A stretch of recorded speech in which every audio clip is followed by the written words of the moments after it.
The Fat Controller sat in his office and listened. What a nuisance passengers are. How can I work with all that noise? The station master Nocturne came in, looking worried. There's trouble in the shed, sir. Henry is sulking, there's no train, and the passengers are saying it's a bad railway. Indeed! We cannot allow that. Will you quieten the passengers, please? I will go and speak to Henry. He found Henry, Gordon, and James looking sulky.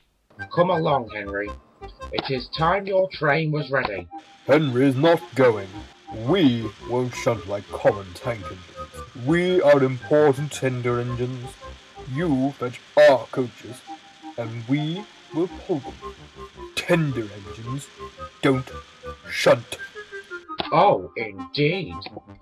We'll see about that. Engines on my railway do as they are told. He hurried away, climbed into his car, and drove to find Edward. The yard hasn't been the same since Thomas left. He thought sadly. Edward was shunting. Leave those trucks, please, Edward. I want you to push coaches for me in the yard. Thank you, sir. That'll be a nice change. That's a good engine. Off you go then. So Edward found coaches for the 3 engines, and that day the trains ran as usual.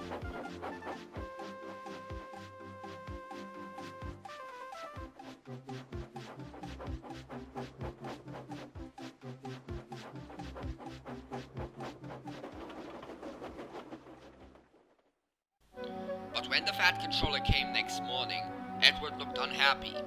Gordon came clanking past, hissing rudely. Bless me! What a noise! They all hiss me, sir. They say tender engines don't shunt. And last night they said I had white whales. I haven't. Have I, sir? No, Edward. You have nice blue ones and I'm proud of you. Tender engines do shunt. But all the same, you'd be happier in your own yard. We need a tank engine here. He went to a workshop, and they showed him all sorts of tank engines. There were big ones and little ones. Some looked happy and some looked sad, and some looked at him anxiously, hoping he would choose them. At last he saw a smart little green engine with 4 wheels. That's the one. He thought. If I choose you, will you work hard? Oh, sir! Yes, sir! That's a good engine. I'll call you Percy. Yes, sir! Thank you, sir! Said Percy happily. So he brought Percy and drove him back to the yard. Edward, here's Percy. Will you show him everything? Percy soon learned what he had to do, and they had a happy afternoon.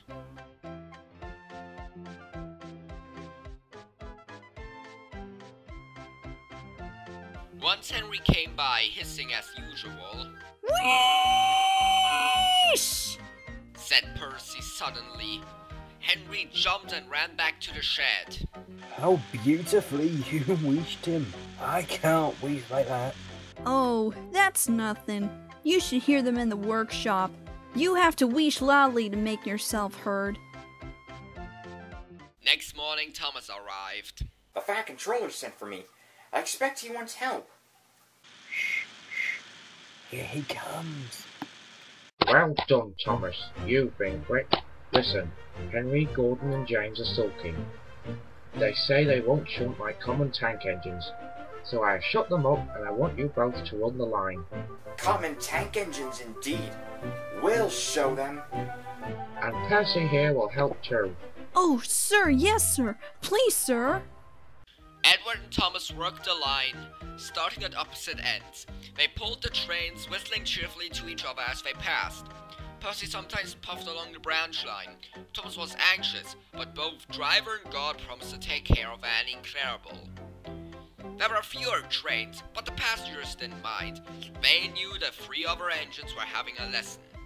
Henry, Gordon, and James stayed shut up in the shed, and were cold, lonely, and miserable. They wished now that they hadn't been so silly.